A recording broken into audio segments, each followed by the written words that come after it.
আমরা যে টপিকটা নিয়ে আলোচনা করব সেটা হলো ইরেশনাল নাম্বার।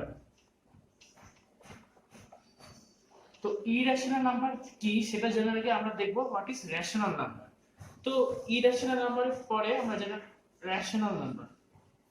তো হোয়াট ইজ রেশনাল নাম্বার?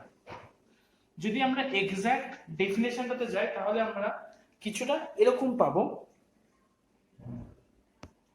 তো এই জিনিসটা আমরা অলরেডি ছোটবেলাতে কভার করে এসেছি যে হোয়াট ইজ রেশনাল নাম্বার আর what is irrational number, but তাও আমি আরেকবার এটাকে রিক্যাপ করে দিচ্ছি। Any number which can be expressed in the form p by q, যে কোনো নাম্বার যেটাকে পি বাই কিউ ফর্মে এক্সপ্রেস করা যাবে, যেখানে পি আর কিউ হলো কোপ্রাইম ইন্টিজার্স আর কিউ নট ইকুয়ালস টু 0। তো এই কোপ্রাইম জিনিসটা কি? Common factor 1। যদি দুটো নাম্বারের কমন ফ্যাক্টর শুধুমাত্র 1 হয়, মানে 1 ছাড়া আর কিছু না, তখন সেই দুটো নাম্বারকে বলা হয় হলো কোপ্রাইম নাম্বার। যেমন 3, 4 এদের কমন ফ্যাক্টর কি 1। তারপরে ধরো 9 আর ওদিকে ধরো 22 এদের কমন ফ্যাক্টর কি 1। তো এইগুলো হলো সব কোপ্রাইম নাম্বারস। তো আমরা কি জানলাম? এটা রেশনাল নাম্বার। তাহলে ইরেশনাল নাম্বার আমরা যদি এখানে শুধু ক্যান নট লিখে দিই তাহলে হয়ে যাবে? হ্যাঁ, বলতে পারি আমরা ইরেশনাল নাম্বারকে পি বাই কিউ ফর্মে লিখতে পারি না, বাট সেটা আরো একটা ভালো ডেফিনেশন তোমাদের সামনে রাখছি, সেটা তোমাদের আরো এক্সাক্ট ডেফিনেশন হবে। Irrational number definition: non-terminating and non-recurring decimal expansion is called irrational number. তো non-terminating জিনিসটা কি সেটা আগে আমরা দেখে নিই। যেটা হলো মিলবে না, অর্থাৎ যে ডেসিমাল এক্সপ্যানশনটা চলেই যাবে যখন ডিভাইড করব। আর নন রেকারিং কাকে বলে? যেটা রিপিট হবে না, রিপিট হবে না। তো একটা হলো রিপিট হবে না, আরেকটা বলছে হলো মিলবে না। তো একটা एग्जांपल দিচ্ছি, দেখো 1/3 যদি দেখি, তো নন টার্মিনেটিং এক্সাম্পলটা দিচ্ছি। তো এটা দেখো 0.3333 চলতেই থাকবে, এটা কিন্তু নন টার্মিনেটিং, কিন্তু এটা কিন্তু নন রেকারিং না। দেখো 3টা দেখো রিপিট হচ্ছে, এটা কিন্তু নন রেকারিং না। তো এবার আমি একটা ইরেশনাল নাম্বারের एग्जांपल দিচ্ছি, দেখো 0 1 0। এখানে দেখো 0.10, অর্থাৎ আচ্ছা ফার্স্ট অফ অল এটা নন টার্মিনেটিং চলেই যাচ্ছে, মিলছে না। আর তারপর দেখো কোনো এক্সাক্ট প্যাটার্নে কিন্তু রিপিট করছে না। 0 1, তারপরে দেখো ডবল 1 আছে, তারপর ডবল 0 আছে, মানে কোনো ঠিকঠাক প্যাটার্নে রিপিট নেই। তো এইগুলোকে বলা হয় হলো ইরেশনাল নাম্বার। যদি ঠিকঠাক কোনো প্যাটার্নে রিপিট না করে তাহলে সেটাকে আমরা বলি, মানে পুরোটা এক্সাক্ট রিপিটেশন যদি না হয় তাহলে আমরা সেটাকে নন রেকারিংই বলবো। যেমন ধরো এটা কিন্তু রেকারিং, 1 2 3 4 1 2 3 4 1 2 3 4। এখানে দেখো 1 2 3 4 শেষ হচ্ছে, তারপর থেকে দেখো আবার সেম নাম্বার রিপিট করতে করতে যাচ্ছে, তার জন্য এটাকে আমরা বলবো রেকারিং। কিন্তু এখানে দেখো কোনো এক্সাক্ট সেম নাম্বার রিপিট হচ্ছে না, দাস এটা নন রেকারিং, আবার নন টার্মিনেটিং, দাস এটা একটা ইরেশনাল নাম্বার। তো এই জিনিসটা আমরা দেখলাম। এবার আমাদের যেটা ক্লাস 10 এ আছে, এগুলো তো সব পুরনো সিলেবাস। ক্লাস 10 এ আমরা শিখবো কিভাবে একটা নাম্বারকে আমি ইরেশনাল নাম্বার প্রুফ করতে পারি। তো সেটা দুটো রকমের অঙ্ক আছে, তুমি সেই দুটোই তোমাদের করাবো, তোমরা ভালো করে দেখো। তো আজকে আমাদের কাজটা হলো আমাদেরকে প্রুফ করতে হবে যে √3 √5 একটা নাম্বার ইরেশনাল, সেটা প্রুফ করতে হবে। তো generally √/any prime number irrational number হয়। তো ফার্স্ট অফ অল যখন এরকম ভাবে করব, √3 ধরো ফর এক্সাম্পল √3 যেটা আমাদের বইতেও আছে, যে √3 কে কিভাবে ইরেশনাল নাম্বার দেখাতে পারি। তো চলো আমরা সেই কাজটাতে হই। তো √3 ইরেশনাল দেখানোর পদ্ধতিকে বলে হলো মেথড অফ কন্ট্রাডিকশন। যে কোনো রুটকে যখন আমরা এরকম ভাবে দেখাই তখন সেটাকে বলে মেথড অফ কন্ট্রাডিকশন। তো এই মেথড অফ কন্ট্রাডিকশন জিনিসটা কি সেটাকে আমাদের জানতে হবে। ধরো আমি বললাম যে ওই ছেলেটা খারাপ ছেলে, তো এটাকে আমরা কি করলাম, ধরে নিলাম। আমি কিন্তু ঠিক জানি না যে ও খারাপ কি ভালো, আমি ধরে নিচ্ছি যে ছেলেটা খারাপ ছেলে, কিন্তু ধরো পরে আমি ধরো প্রুফ করে পেলাম যে না ও ভালো ছেলে। তো মেথড অফ কন্ট্রাডিকশন জিনিসটা ওরকম, যখন আমি দুটোর মধ্যে মানে ঠিক ডিলেমাতে আছি কোনটা হবে, তো আমি একটাকে ধরে এগোচ্ছি এবং লাস্টে প্রুফ হচ্ছে যে আমি রং কে আমি রাইট। তো ঠিক এটাও তাই।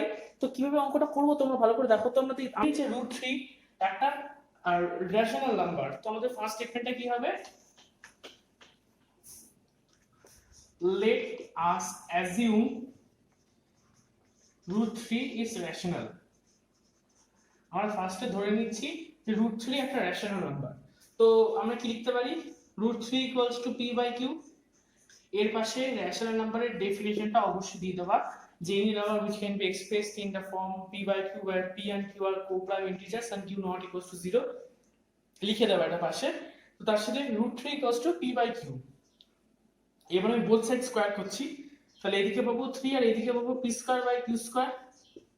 কি করলাম আমি, স্কয়ারিং বোথ সাইডস। তো এবার আমি ক্রস মানে এবার আমি এরকম সাইডে মাল্টিপ্লাই করতে পারবো, তাহলে p square equals to 3q square, এটা আমি পাচ্ছি।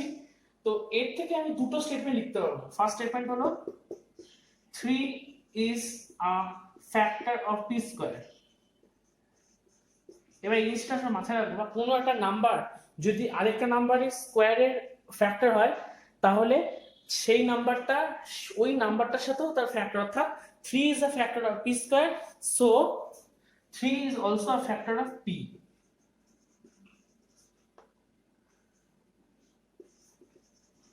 এই জিনিসটা আমি লিখতে পারি যে p, যে 3 p এরও একটা ফ্যাক্টর। এই জিনিসটা ম্যাথসে একটা থিওরেম বলতে পারো, যেখানে আমি এটা লিখলাম। তো এবার আমি আসছি মানে নেক্সট পার্টে। তো আমি কি পেলাম, যে 3 is a factor of p। তো এবার তাহলে আমরা কি লিখতে পারি, যে আমি কি লিখলাম, p is a factor of 3, তাহলে p ইকুয়ালস টু 3m লিখতে পারি। m ইজ এনি ইন্টিজার, অর্থাৎ আমি কি লিখতে চাইলাম, যে যেহেতু p এর একটা ফ্যাক্টর 3, তাই আমি এই জিনিসটা আমি এরকম ভাবে লিখতে পারি যে p ইকুয়ালস টু 3m। হ্যাঁ, তো আমরা আগে এটা কি লিখেছিলাম যদি তোমাদের মনে থাকে, একবার পুরনো গিয়ে দেখতে পারো। আমরা এই কোয়েশ্চেনটা পেয়েছিলাম p square equals to 3q square. আমরা সেই কোয়েশ্চেনটা আবার লিখছি এখানে, শুধু p এর জায়গায় আমরা 3m দিয়ে রিপ্লেস করে দেব। আর আমরা p এর ভ্যালুটা জানি, তাহলে 3q স্কয়ার ইকুয়ালস, তাহলে এটা কি পাবো আমি, 9m square equals to 3q square.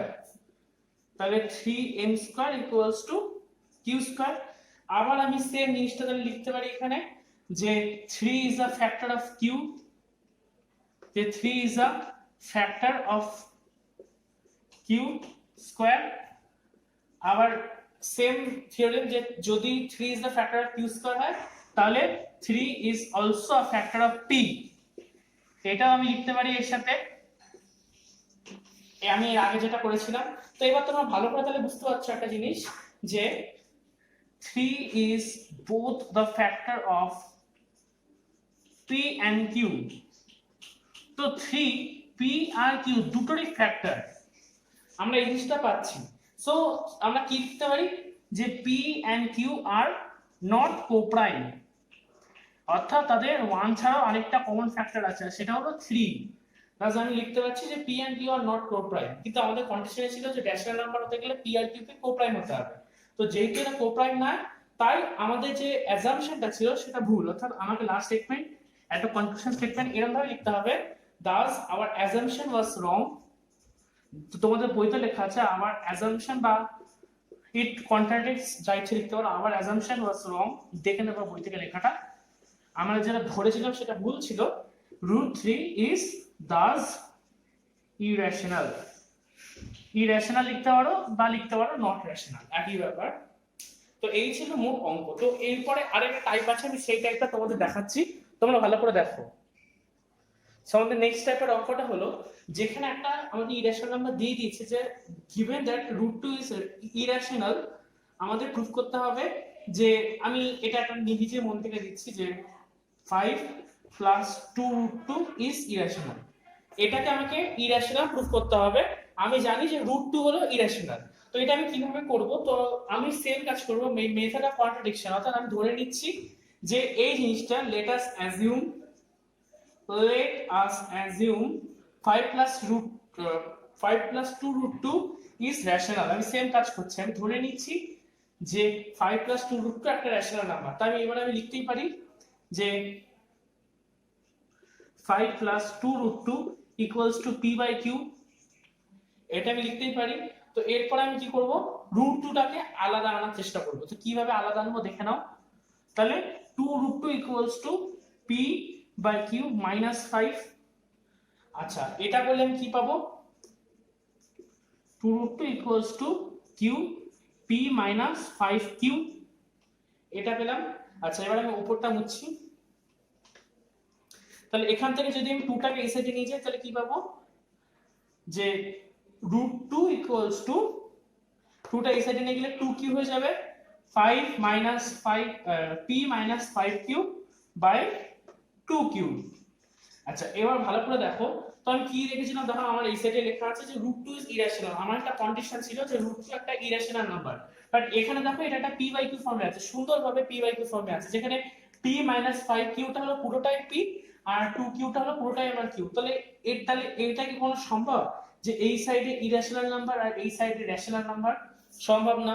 Always left hand side যদি রেশনাল হয় তাহলে রাইট হ্যান্ড সাইডও রেশনাল, লেফট হ্যান্ড সাইড যদি ইরেশনাল হয় তাহলে রাইট হ্যান্ড সাইডও ইরেশনাল, এটা আমরা জানি।